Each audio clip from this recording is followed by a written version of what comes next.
continuar con la última conferencista de la mañana. Esta vez le toca el turno a la alumna de doctorado Bárbara Gutiérrez Mejía, quien es estudiante del doctor Jesús González, y nos va a hablar de planeación motriz en brazos robot. Gracias, profe. Yo les voy a hablar de un concepto muy particular que surge en una reciente disciplina dentro de la topología algebraica que se llama topología robótica. Y el objetivo de esta disciplina es tratar de estudiar algunos fenómenos que surgen con alguna motivación en alguna rama de la ingeniería con la herramienta de la topología algebraica. Entonces, afortunadamente el profe no llegó a todo esto, entonces no va a ser para ustedes repetitivo. Entonces, fíjense, lo que uno va a hacer es, dado un espacio, siempre vamos a iniciar con un espacio topológico conexo por arcos, y nuestro objetivo es resolver algo que se llama el problema de planeación motriz. ¿Y qué es eso? Pues el problema de planeación motriz consiste en encontrar un algoritmo de planeación motriz. ¿Y qué es un algoritmo de planeación motriz? Un algoritmo de planeación motriz va a ser una cosa que para cualesquiera parejas, para cualesquiera parejitas de puntos en el espacio, digamos la pareja AB, esa cosa me tiene que regresar un camino que los conecte. Entonces ustedes dirán, pues eso está muy fácil, ¿no? Pues el axioma de elección no lo hace. Pues no, por supuesto queremos que esta asignación sea robusta en el siguiente sentido. Si uno tiene la pareja A, B, y uno toma una parejita cercana A', B', queremos que esta asignación, los caminos que me regrese esta asignación, que conectan estas parejas de puntos, sean muy parecidos. Que no cambie mucho la asignación, ¿de acuerdo? Entonces, repetimos, tenemos un espacio topológico conexo por arcos, agarramos cualquier pareja de puntos y el objetivo es conectar estos dos puntos y siempre hacerlo de manera que esta asignación no sea tan ruidosa. Queremos cosas de este estilo, no cosas de este estilo. ¿De acuerdo? Entonces,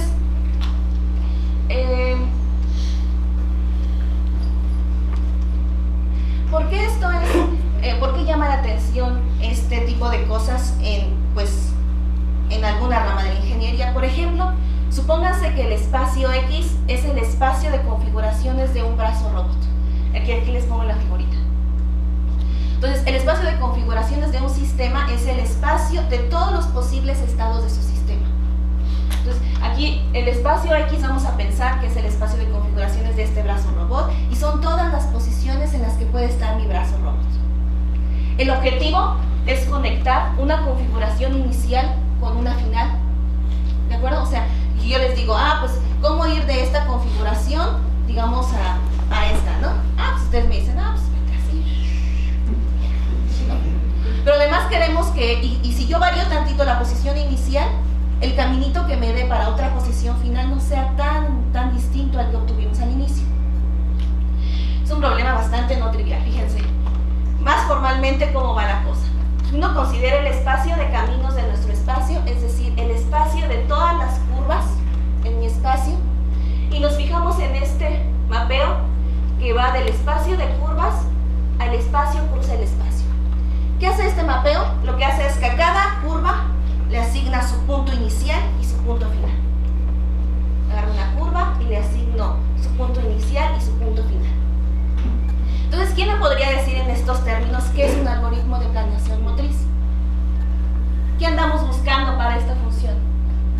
Que funciones continuas, pero entre homotopías. Homotopías. ¿Qué estamos buscando? O sea, acuérdense que el algoritmo de planeación motriz lo que hace es toma como entrada un par de puntos y me regresa una curva que los conecta, ¿no? Entonces, ¿qué es eso para esta función?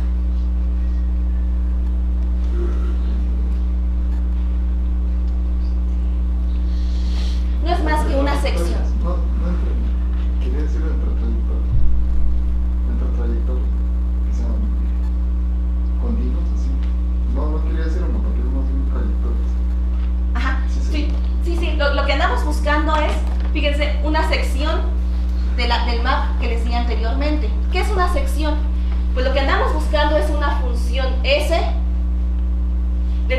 que cuando yo aplico S y luego aplico la función, me regrese la identidad. ¿Por qué? Fíjense, yo quiero una función que a cada pareja de puntos le asigne una curva, o sea, un elemento de P de X. Pero no quiero cualquier curva. Quiero una curva tal que su punto inicial sea A y el punto final sea B. ¿De acuerdo? Entonces, el algoritmo de planeación motriz se reduce a encontrar una sección de un mapeo. Y por supuesto queremos una sección continua. Eso se traduce en que la cosa esta sea robusta. Queremos una sección continua. Pues tenemos malas noticias, porque tenemos este teorema que dice que esa sección va a existir sí y solo si el espacio es del mismo tipo de homotopía que un punto. O sea que si ustedes no inician con un espacio que tiene el mismo tipo de homotopía que un punto, ustedes nunca van a poder encontrar esta sección que sea continua. Y como alguna vez escuché de una persona que respeto que en todas las conferencias debe de haber al menos una prueba, aquí está. Entonces fíjense, entonces vamos a probar esta cosa. Entonces que si el espacio, vamos a encontrar tal sección, es decir, vamos a poder encontrar un algoritmo de planeación motriz, sí y solamente si el espacio es del mismo tipo de homotopía que un punto. Y en estos términos, como ya han estado hablando así de homotopía, ya viene así como que la cabeza más despierta, entonces que sea del mismo tipo de homotopía o contráctil es que podamos deformarlo de manera continua a un punto, ¿no? Esa es la idea que uno tiene. Sale. Entonces vamos a demostrar esta proposición. Supongamos que tal sección existe, es decir, que podemos encontrar un algoritmo de planeación motriz, ¿de acuerdo? Y queremos probar que nuestro espacio es contráctil. ¿Cómo le hacemos? Fijamos un puntito X0 y como siempre podemos encontrar un algoritmo de planeación motriz, fijo cualquier otro, agarro cualquier otro punto X, quiere decir que puedo encontrar un caminito que lo conecte a X0 de manera continua, ¿no? Y eso precisamente me da la retracción. Si lo ven, porque eso lo puedo hacer para cualquier punto en mi espacio. Entonces, ¿cómo hago la retracción?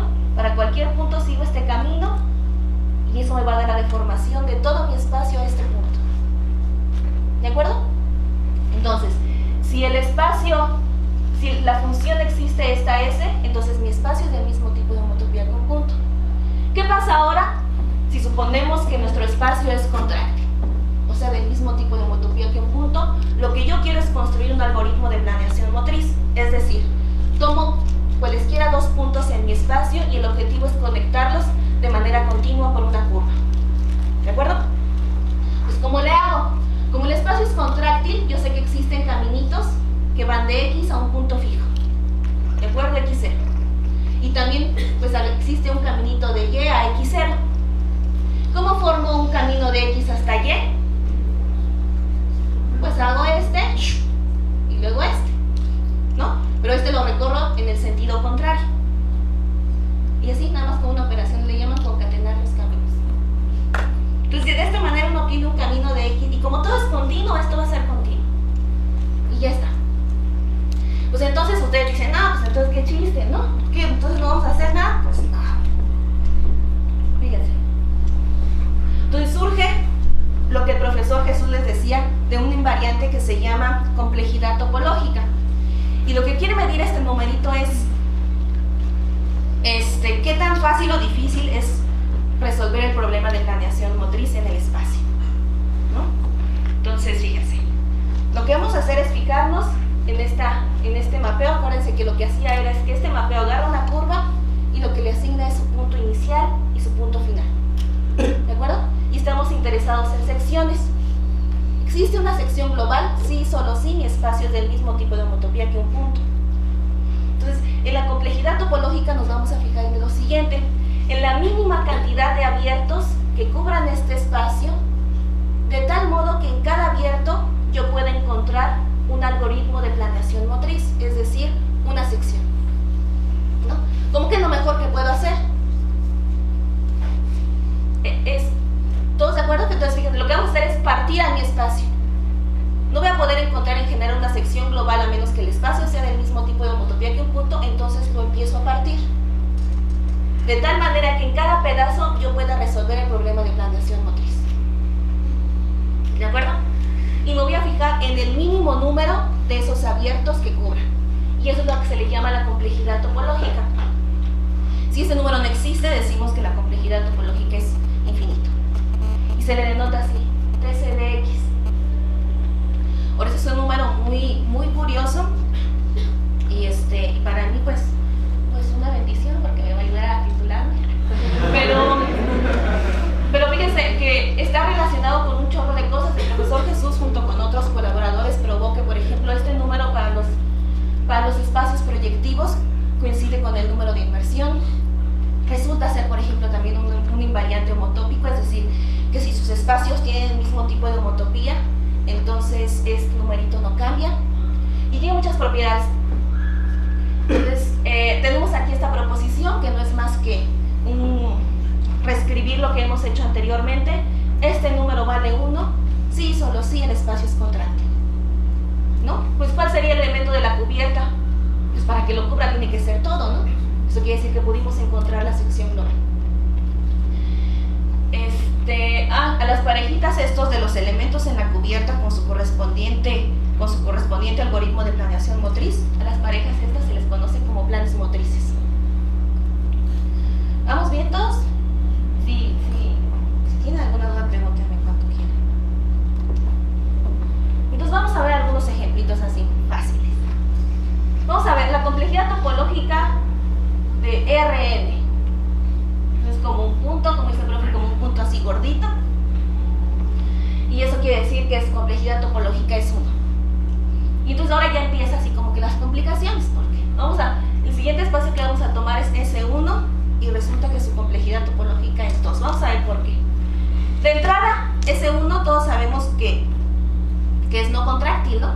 O sea, no podemos deformar a S1 sobre sí mismo a un punto. Hay problemas, ¿no? Por ejemplo, lo que tendríamos que hacer es cortarlo. Y cortar habla de cosas no continuas. Entonces, ya de entrada tenemos esto, que su complejidad topológica tiene que ser mayor o igual a 2, ¿no? ¿Cómo vemos esta otra desigualdad?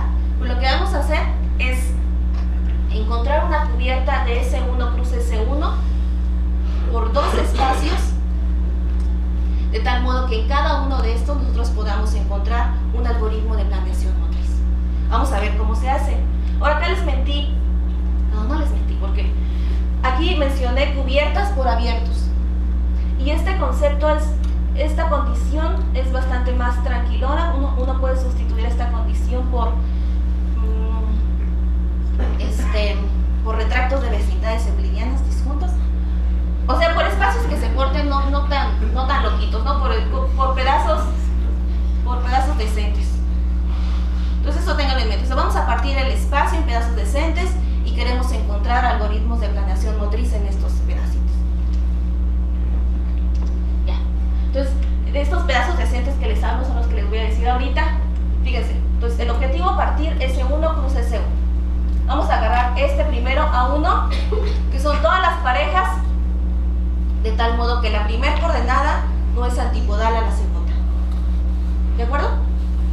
Y en el otro, el A2, es el complemento, es decir, voy a agarrar todas las parejas de tal forma que la primera coordenada es precisamente antipodal a la primera coordenada.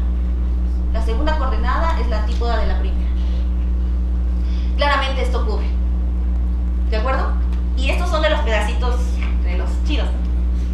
Tengo que decirme. Pues ahora el objetivo es encontrar algoritmos de planeación motriz. Es decir, por cada pareja que yo agarre aquí, quiero conectar la primera coordenada y la segunda coordenada y hacerlo de manera continua. Entonces fíjense, agarro un elemento en el primer conjunto, XY, que se ve así como en la figurita, porque no son antipodales. Entonces, lo más lógico es, ¿cómo los conecto? ¿Cómo se les ocurre? Pues como dice aquí, ¿no? Con la geodésica, que es el camino más corto que los une. Y eso se puede ver que es súper continuo. Y luego nos fijamos aquí en A2, que son las parejas de puntos cuya primer coordenada es antipodal de la cuya primer coordenada es antipodal de la segunda coordenada. ¿Y cómo los conecto? Como es S1, y aquí va a entrar lo que habló el profe en su intervención, quiere decir que en esferas impares nosotros siempre podemos encontrar campos vectoriales no nulos. es decir, podemos hacer una elección continua de un vector no nulo en su espacio tangente, ¿no? En cada punto.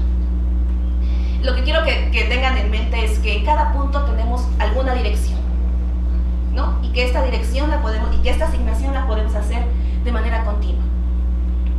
Entonces, como tenemos esta propiedad en esferas impares, en particular en S1, pues nos fijamos en este puntito y ahí tenemos una dirección. Y nos movemos en esa dirección, eventualmente vamos a llegar a su antigüedad. ¿De acuerdo? Y eso lo hacemos para cada punto. Entonces ya tenemos mis dos pedazos que parten a S1 y en cada uno tengo reglas continuas para conectar los puntos. ¿De acuerdo? Eso quiere decir que la complejidad topológica de S1 es menor o igual a 2, porque estoy interesada en la menor cantidad de ellos. Si ya encontré un plan motriz con 2 elementos, entonces quiere decir que su complejidad topológica es menor o igual a 2. Pero como les decía al inicio, también es mayor o igual a 2, entonces es 2. Entonces,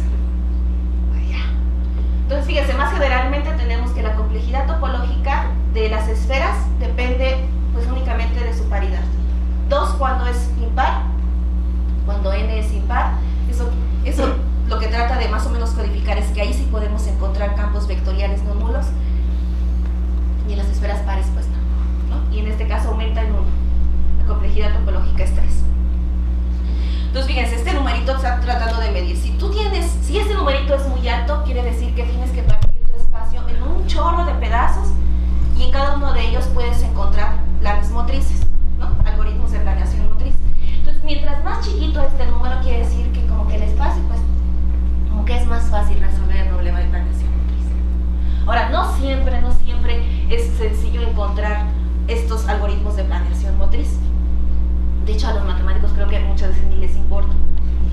Pues porque hay cotas dadas, por ejemplo, por dimensión, cotas por arriba dadas por dimensión, o cotas por abajo dadas por objetos algebraicos, y entonces nada más a veces calculamos, y en general no se dan explícitamente los planes motrices. Pero yo sí, pues porque no sé muchas cosas. Fíjense, hay muchas versiones de la complejidad topológica. Una de ellas que les quiero platicar es la complejidad topológica monoidal. Esta tiene la siguiente restricción. La única condición que voy a hacer para formar esta cosa es que si yo me quiero mover de un punto a sí mismo, que sea forzosamente por el camino constante. Entonces, esta ya difiere de la complejidad topológica usual.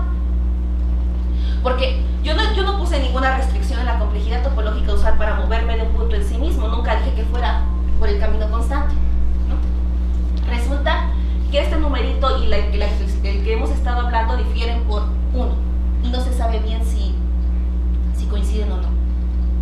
Entonces, esta versión, la versión simétrica quiere decir, fíjense, va a tener la siguiente restricción.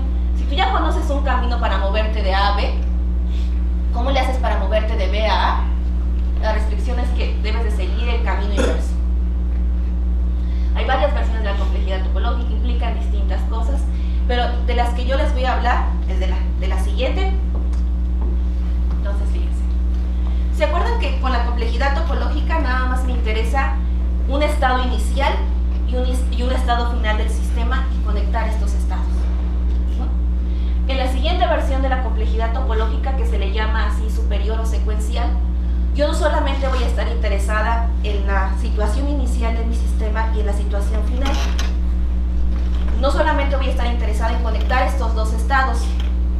En esta versión, si yo doy S estados, quiero conectarlos, S estados en mi sistema, el objetivo es conectarlos todos por un camino continuo. ¿De acuerdo? Entonces, ¿qué hacemos? Ya no nos vamos a fijar en la fibración de antes. Para S, un entero positivo mayor o igual a 2, vamos a fijarnos en la siguiente fibración. Entonces tomo la curva y lo que va a hacer es que esta función va a asignar a cada curva S puntitos sobre la curva. ¿De acuerdo? Agarrando el inicial y el final. Entonces, un algoritmo de planeación motriz, ¿qué sería para esta función? Pues el algoritmo de planeación motriz, lo que uno pretende es conectar puntos. ¿De acuerdo? Entonces, ¿qué es un algoritmo de planeación motriz para esta función?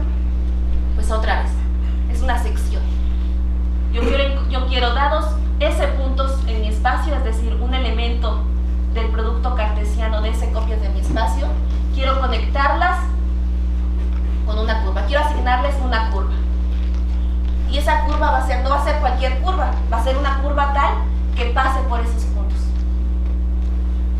¿De acuerdo? Entonces, esto es como que si uno quiere pensar, bueno, ¿y esto para qué? ¿No?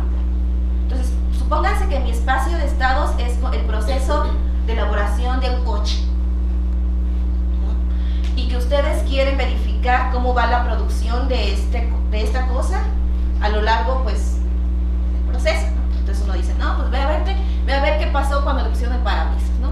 Y ve a ver qué pasó cuando le pusieron las llantas, y así.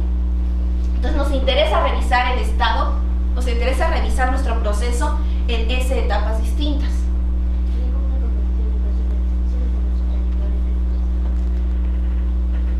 Bueno, tú dices, por ejemplo, que nada más ponga este y que se haga una curvita ahí. No, lo que estoy diciendo entonces es que nuestro algoritmo es la composición de todas esas funciones, de todas esas trayectorias que tenemos de punto a otro. Pues las puedes hacer así, por supuesto. Claro que sí. Sí, el objetivo de esta parte es que ustedes, dados ese puntos en su espacio, poder conectarlos por una curva continua. Ya no solamente queremos conectar dos, sino ese de ellos. Sí, podemos hacerlo como dice su compañera, concatenando curvitas, ¿no? Primero conecto dos, y luego con otro, y así. Entonces, ahora surge pues lo que se le llama la complejidad. Otra vez, esta sección no existe, a menos que el espacio sea del mismo tipo de homotopía que un punto. Pues otra vez, ¿qué hace la gente? Entonces parte tu espacio, el espacio base, pártelo en abiertos, de tal modo que en cada uno de estos abiertos puedas encontrar un algoritmo de planeación motriz. Es decir, si agarras tú ese puntos en ese abierto, siempre los puedas conectar y los puedas conectar de manera continua. Lo mismito lo mismo. Entonces, en estos términos, la complejidad topológica que les mencioné al principio coincide con TC2, ¿no? Acuérdense que este numerito va con el número de puntos que quiero conectar. La complejidad topológica usual nada más me interesa conectar dos estados de mi sistema, que es este número de acá. Entonces, fíjense, ¿con qué tipo de espacios trabajamos? Y yo creo que esa es la motivación. Bueno, eso me la platicó el profe hace mucho tiempo y le creí. Entonces, vamos a comenzar con una esfera n-dimensional y vamos a considerar esta esfera con su estructura celular mínima. ¿Qué es eso? Pues la vamos a considerar como una unión de cositas. Una celda de dimensión 0 y una celda de dimensión n. Entonces, miren, aquí les pongo un ejemplo para que veamos esto claro. Vamos a pensar a S2 como un puntito, que es mi celda de dimensión 0, y una celda de dimensión 2. ¿Y por qué S2 se puede obtener así? ¿Alguien sabe? ¿Qué es lo que se hace? Exactamente, lo que uno hace es pegar todo este borde, o sea, la frontera de ese disquito, en ese punto, ¿no? Y así uno obtiene esta esfera de dimensión 2. En general, para las esferas de dimensión n, lo que uno hace es descomponerla como un puntito y una celda de dimensión n, y lo que hace uno es pegar toda la frontera de esta celda en el punto, ¿no? Es lo que uno hace, viene esa cosita. Entonces, fíjense, ahora vamos a considerar el producto cartesiano de esferas. Todas las dimensiones que ustedes quieran. S2, cruz, S5, cruz, S24, lo que ustedes quieran. En esferas.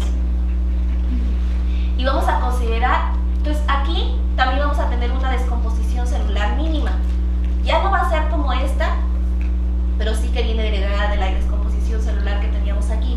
Ahora mis celdas van a estar indexadas por subconjuntos de este conjuntito. ¿De acuerdo? Como les pongo acá. Esencialmente lo que está diciendo esto es que yo por cada subconjunto de este conjunto de aquí voy a obtener una celda. Si me fijo en el factor iésimo de esa celda, estos van a ser tuplas. Si me fijo en el factor iésimo y este índice resulta que está en J, quiere decir que esta coordenada es libre de moverse en la celda correspondiente a la esfera SK sub I.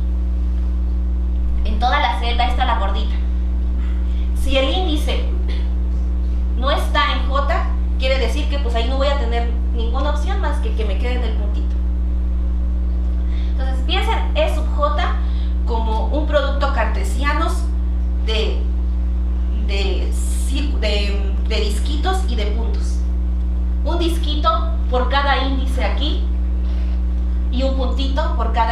que no esté aquí. ¿De acuerdo? Entonces, fíjense, ¿por qué estamos interesados en estos espacios? Piensen en un brazo robot, ¿no? Vamos a ver, vamos a pensar que mi brazo es un brazo robot. Entonces, fíjense, tengo, y va a estar, aquí está fijo, ¿sí? Y tengo un enlace, 2 y 3. Entonces, tengo este y este, ¿no? Y tengo ciertos grados de libertad. Voy a suponer que este nada más lo puedo mover así. O sea, bien, pero así. Que este de aquí lo puedo mover así, en todo mi espacio. Y que este también lo puedo mover en todo, ¿no?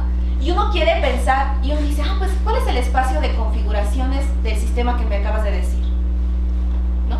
Es el espacio de todos los posibles estados de los que les acabo de mencionar. ¿Quién sería? Pues, tengo ahí. ¿Quién es?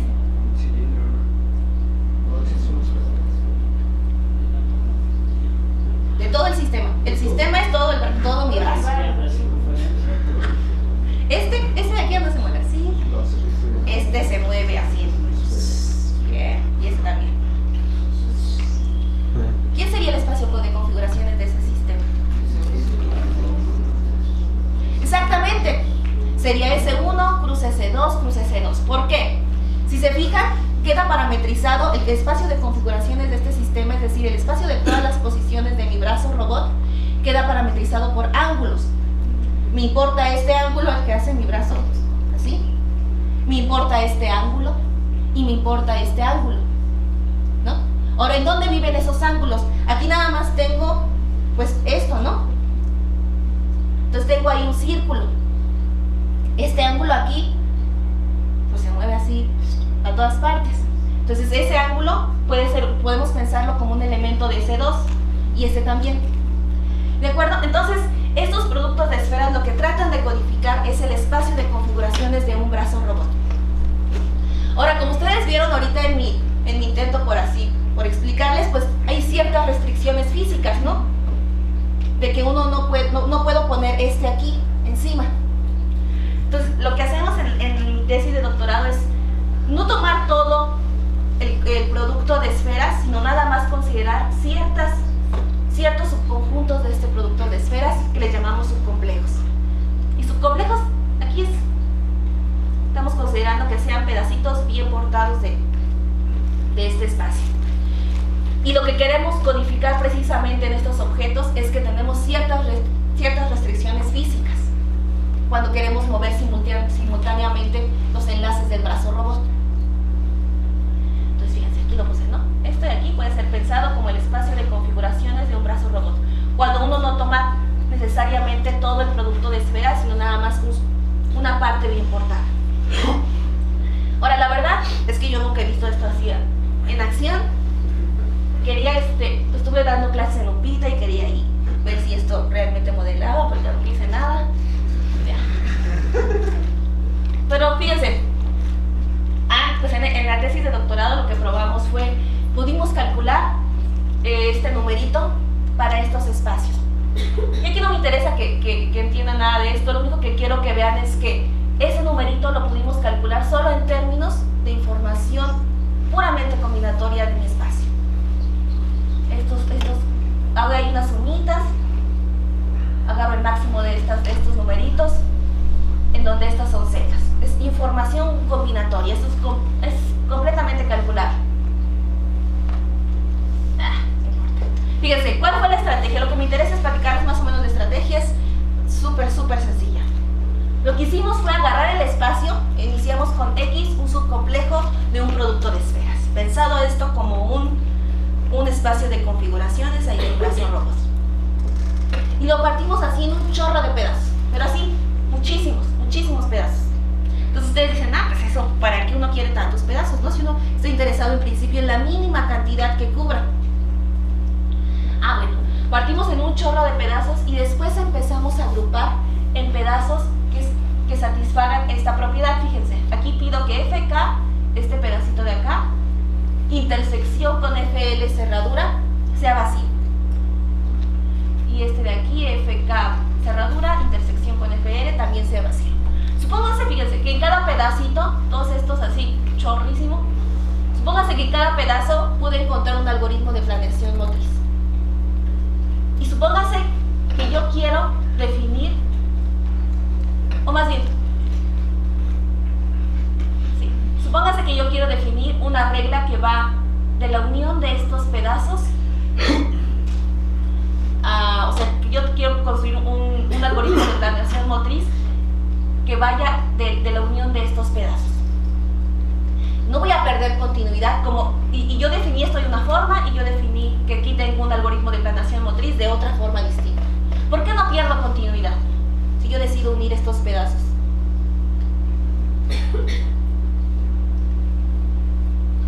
Porque acuérdense que cuando uno trabaja así como en cálculo, cuando uno quiere definir una función continua y uno desea extenderla lo más posible, cuando los pedazos ni se tocan, las funciones ni se enteran, ¿no? Si yo tengo definida aquí de una forma así, completamente distinta a esta forma, como la cerradura de este pedazo no toca a este pedazo y la cerradura de este pedazo no toca a este, yo puedo definir una función continua que vaya de la unión sin problemas. ¿Cómo? Diciendo, si proviene de aquí, pues defínela como ya la tenías. Y si proviene de aquí, defínela como ya la tenías. Y no pierdo continuidad, porque esos pedazos ni se tocan. Uno ni se entera del otro. ¿De acuerdo? Entonces, esta es una técnica muy, muy usada cuando uno decide encontrar algoritmos de planeación motriz.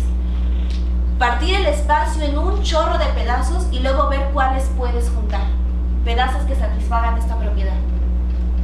¿De acuerdo? Bueno, entonces construimos ahí un algoritmo de planeación motriz con cierta cantidad de pedacitos. Y luego, aquí puse esto. Dice, por la cota algebraica inferior dada por el anillo de cohomología. Lo que pasa es que estos numeritos ya están muy estudiados y tienen ciertas cotas dadas por cosas ahí más o menos estándar. Entonces, uno construye un algoritmo de planeación motriz. ¿Cómo sabes que es óptimo? Es decir, ¿cómo sabes que no puedes encontrar uno con menos abiertos o con menos pedazos? Revisa este numerito. Es un número que uno puede calcular ahí más o menos fácil, y resulta que ese numerito te dice, ya encontraste lo que querías, ¿no? Ya lo hiciste. Y pues ya. Entonces, ese fue el tipo de técnicas que utilizamos, de verdad una cosa así muy, muy simple. Y ya.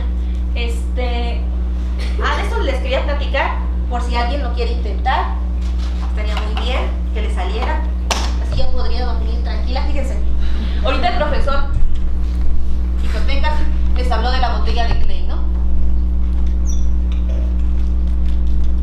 A pesar de que es un numerito que salió ahí por el 2001, este invariante homotópico de la complejidad topológica no se conoce para un chorro de espacios. Y el primero para el que, o sea, uno va empezando, ¿no? Pues con la esfera, pues ya lo conoces. Y así. Y entonces uno dice, pues con la botella de Klein, ¿no? Así, otro inofensivo. Pues nada. No se conoce. Para este espacio tan sencillito. No se ve.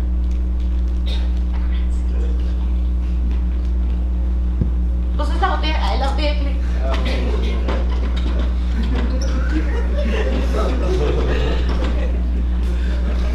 Entonces fíjese, para la botella de Klein no se conoce, se sabe que está entre 4 y 5, ¿no? Y si alguno de ustedes lo hace, pues ya puede sacar ahí un articulillo. Entonces, fíjense, el objetivo es agarrar la botella de Klein, cruz la botella de Klein, y partirla en 4 pedazos decentes. Casi cualquiera que ustedes se imaginen va a ser decente. O sea, no se preocupen por eso, al final checamos la condición de decencia. Entonces, su objetivo es partir la botella de Klein plus la botella de Klein en pedazos decentes, de tal modo que cualquier punto que ustedes ya la partieron, ¿no? El objetivo es que ustedes la partan en 4 pedazos. Es como el reto. Entonces, el objetivo es que en cada pedazo ustedes puedan conectar los puntos de manera continua. Muy fácil, ¿no? Pero pues no. Llevo casi un año. Y además mucha gente ha dirigido sus esfuerzos a este problema, también ahorita sin nada. Y es como no se sabe si es 4 o 5, ¿no? Si uno también forza a encontrar 4 de estos pedazos, pues y si por obras del destino es 5, pues uno ya perdió hace muchísimo tiempo. Entonces yo creo que también por eso lo quito. Bueno, ya para cerrar voy a mencionar la última parte de mi trabajo, que está relacionada con el comportamiento de este invariante homotópico, pero el comportamiento asintótico de ciertos modelos aleatorios. Vamos a ver qué es eso. Entonces fíjense, vamos a fijar un parámetro de prueba. Vamos a fijar un entero positivo n y un parámetro de probabilidad p, que no es más que un numerito de 13 ritmos. Y vamos a considerar el modelo de Erdős-Rényi de gráficas aleatorias en n vértices y con parámetro de probabilidad p. Y esto es muy fácil. Yo, como siempre lo pienso, fíjense en todas las gráficas en n vértices, ¿no? El modelo de Erdős-Rényi le da a cada gráfica un peso, que lo que está midiendo es la probabilidad de que si tú metes todas las gráficas, digamos, en una bolsita, entonces fijamos el número de vértices, ¿no? Y agarra todas las gráficas con n vértices y mételas ahí, todas. Y la bolsita es negra, ¿no? Entonces, y cada gráfica, y uno recuerda que estas gráficas tienen un numerito asociado, es un par, ¿no? Una gráfica y un numerito, que es su peso. Y entonces lo que está haciendo ese numerito es medir qué tan probable es que cuando yo meta la mano, saque esa gráfica. Más o menos. Y resulta que ese numerito nada más depende del número de aristas. Y esto es más o menos, dice, la probabilidad con la que va a aparecer G, o que va a suceder G como evento en este espacio de probabilidad, es esta de aquí. En el modelo de Erdős-Rényi lo que haces tienes tus n vértices y por cada pareja de vértices pones la arista con probabilidad P o no la pones con probabilidad 1 menos P. Y así vas visitando todas las parejitas de vértices. Esta la pongo con probabilidad P y no la pongo con probabilidad 1 menos P. Y uno va así. Así es como uno considera el modelo de Erdős-Rényi de gráficas aleatorias. Entonces, otra vez como lo piensen, es todas las gráficas con n vértices. No se permiten cosas de este estilo.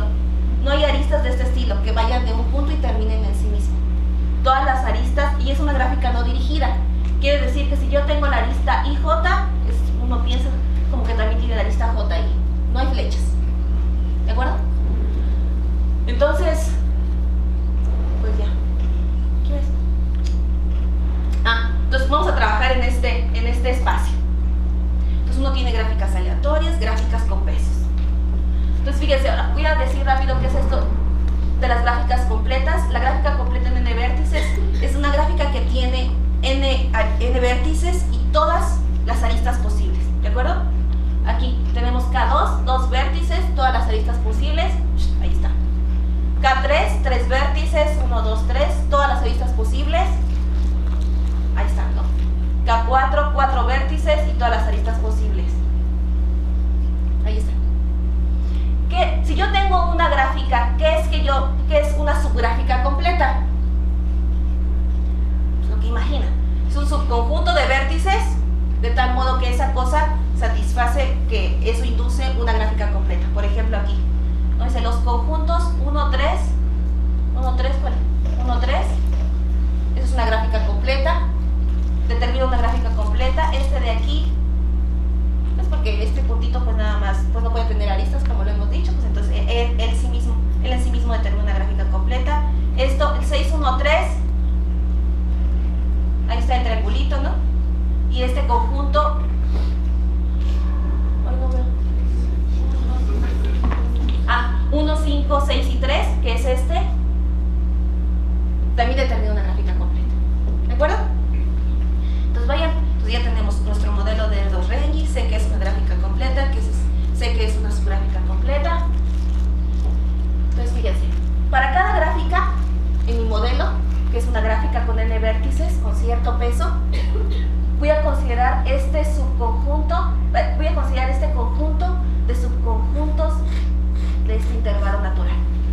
¿Quiénes son sus elementos? Van a ser subconjuntos de este intervalo natural que determinen gráficas completas. Todos ellos. Vamos a ver el ejemplo anterior. Aquí, estos son unos de ellos, ¿no? Van a enlistar ustedes todos. Fíjense, vamos a considerar este ejemplo. Tenemos, ¿quién es K sub G? Pongo todos los vértices. Pongo además 1, 2, todas las aristas. Esos determinan gráficas completas. ¿Y cuál otro sería? Pues este de aquí. Y ya. Entonces queda claro, este K sub G es la colección de todos los subconjuntos de vértices que determinan gráficas completas. Bueno, entonces esto resulta ser una cosa que tiene estructura de un objeto simplicial abstracto. Es cerrado bajo varas. Bueno, entonces fíjense, dado una gráfica, construimos el siguiente subcomplejo.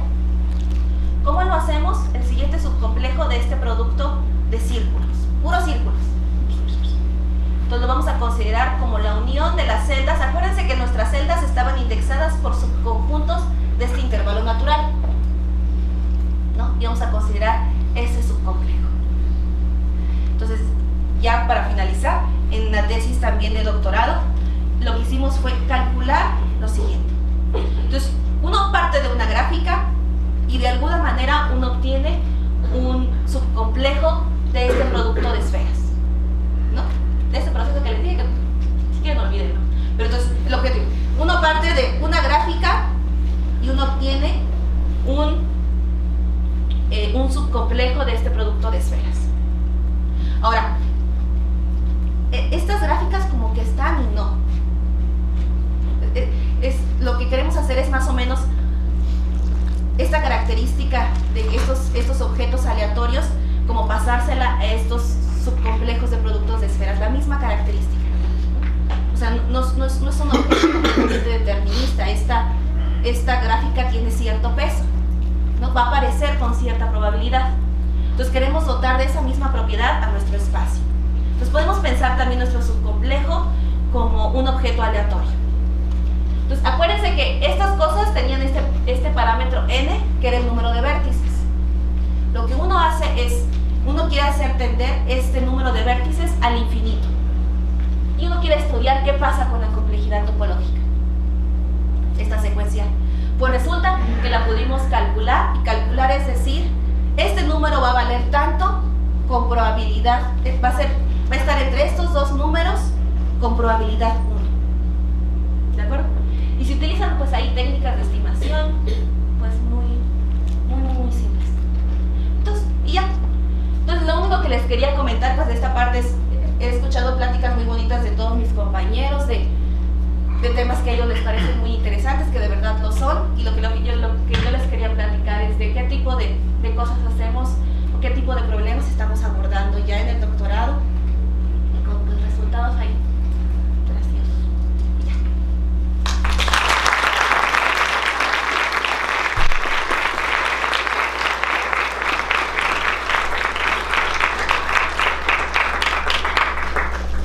¿Preguntas?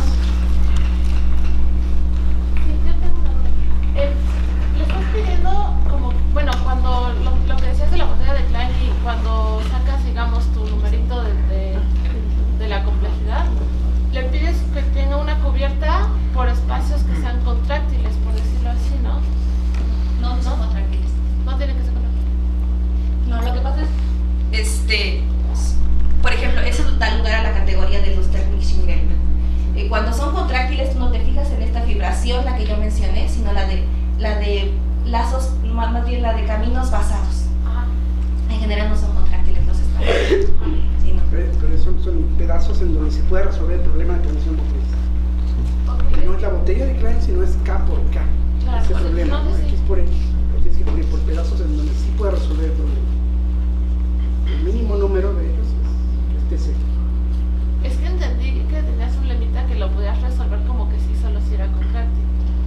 Entonces, por eso fue que yo entendí que lo querías partir en pedacitos contráctiles. Por eso, como el círculo no es contráctil, lo tenías que separar en pedacitos y que cada uno ya lo pudieras contraer. Sí, o sea, tú piensas que como yo puedo resolver el problema de planación Ajá. motriz en este abierto, entonces ese abierto es contráctil. Ajá. No, lo que pasa es que lo que va a suceder a lo más es que la deformación la puedas hacer en el espacio, no en sí mismo.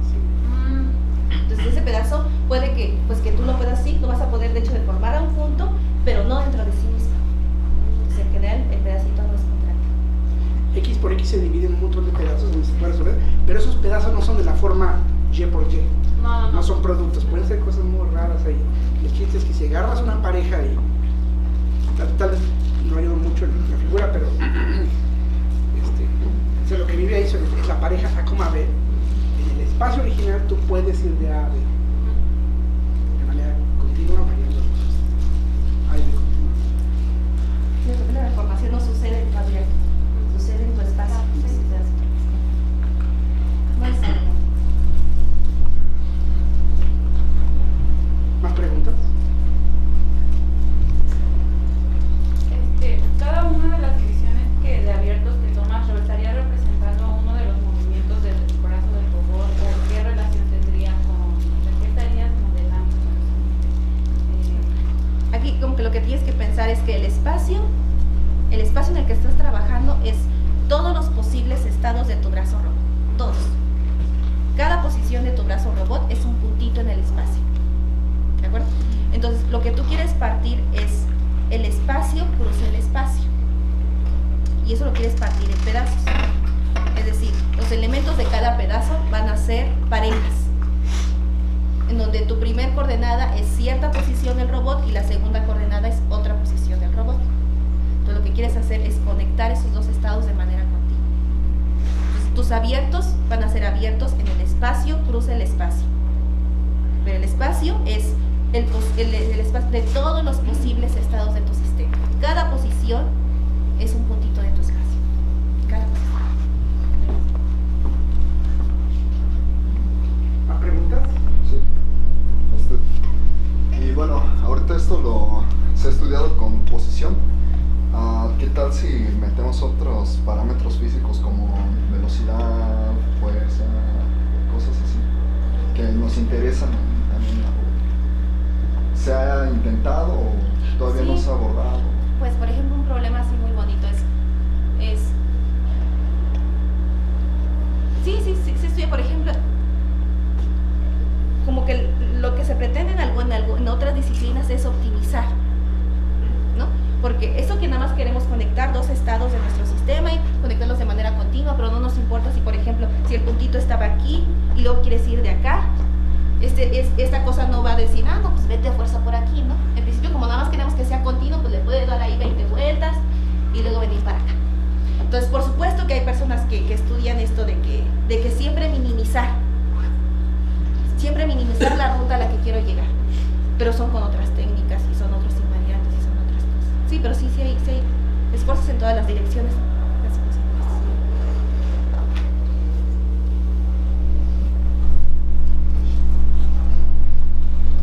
Más preguntas.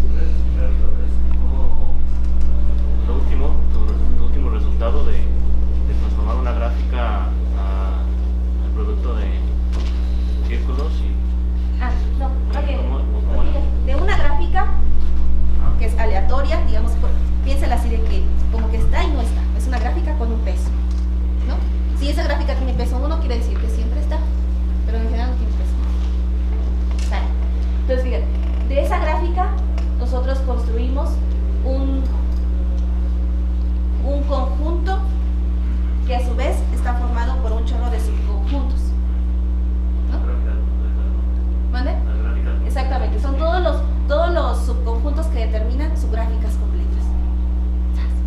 Entonces, y luego te agarras el siguiente subcomplejo de este producto de esferas que está dado por esta unión de celditas. Acuérdate de que cuando nosotros considerábamos esta cosa como una unión de celdas, y estas celdas estaban indexadas precisamente por subconjuntos de este conjunto del intervalo natural. Entonces tú partiste de una gráfica y de alguna manera construiste un subcomplejo de un producto de círculos. Eso es lo que hiciste. Considerar celdas por cada subconjunto que te determine una subgráfica completa de tu gráfica. Son estas que acabo de poner. Y entonces, este carácter aleatorio que tiene tu gráfica, lo piensas como que lo tiene tu espacio, y ahora estas cosas están indexadas por el número de vértices. Lo que quieres hacer es tender ese número de vértices a infinito y ver cómo se comporta la complejidad topológica. manipular este número, pero en el sentido de que este número está entre estos dos números con cierta probabilidad. Bueno, con probabilidad 1. Eso es lo que es. Ahora estos espacios son así bien curiosos, son espacios que tienen muchas propiedades, son espacios de Allen-McLean, pero también, por ejemplo, son del mismo tipo de homotopías. Ustedes agarran los complejos CN, y se agarran un chorro de hiperplanos, y luego se agarran la unión de todos esos hiperplanos y se los quitan a CN. Entonces, en cierta posición los hiperplanos, estos espacios tienen el mismo tipo de homotopía que ellos. Son muy estudiados. Y pues si quieren saber más de estas cosas, pues el profesor Jesús, cualquiera de los profesores saben todas pues, las técnicas que se utilizan, pero con quien estoy trabajando esto principalmente es con el profesor Jesús González, el primerito que les dio la charla. Sabe todo eso muy bien. Así como es muy intenso, pero es muy buena gente. ¿Más preguntas?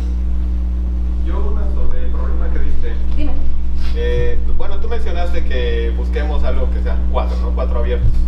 Supongo que tú piensas que la respuesta al problema, porque está entre 4 y 5, ¿es 4 o tú piensas? ¿Por qué? O sea, ¿qué te lleva a pensar eso?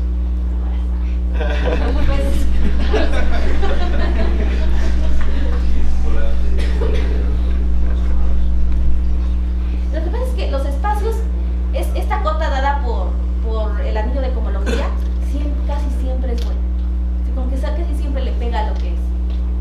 Y pues es 4, esa cota. Es más, yo no conozco un espacio, aunque sí existe. Una vez me preguntaron en una conferencia, y bueno, tú estás diciendo, porque de que estos espacios casi siempre su complejidad topológica coincide con la cota inferior dada por el anillo de cohomología. No, pues aquí.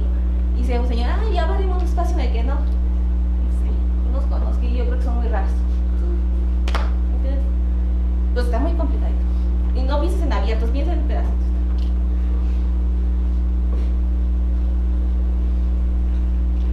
Sí, es una 4 variedad que es producto de dos superficies no orientales.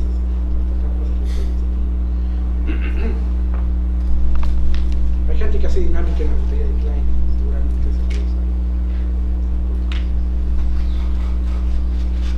¿Más preguntas? Jim Milgram de la Universidad de Stanford, él estaba trabajando en este tipo de planeación motriz en espacios de configuraciones, y lo que hizo él fue encontrar una aproximación celular en estos espacios que se logran a base de celdas, del mismo tipo de homotopía que ciertos espacios de configuraciones, y tenía aplicaciones industriales. Entonces, cuando la gente vio el modelo que hizo, e incluso lo llevó a la computadora, le preguntaron si podía hacer lo mismo con obstáculos móviles. Le dijo, pensó para sus adentros que sí lo podía hacer, pero pues no les quiso decir nada, porque dice que obstáculos móviles casi siempre son tanques.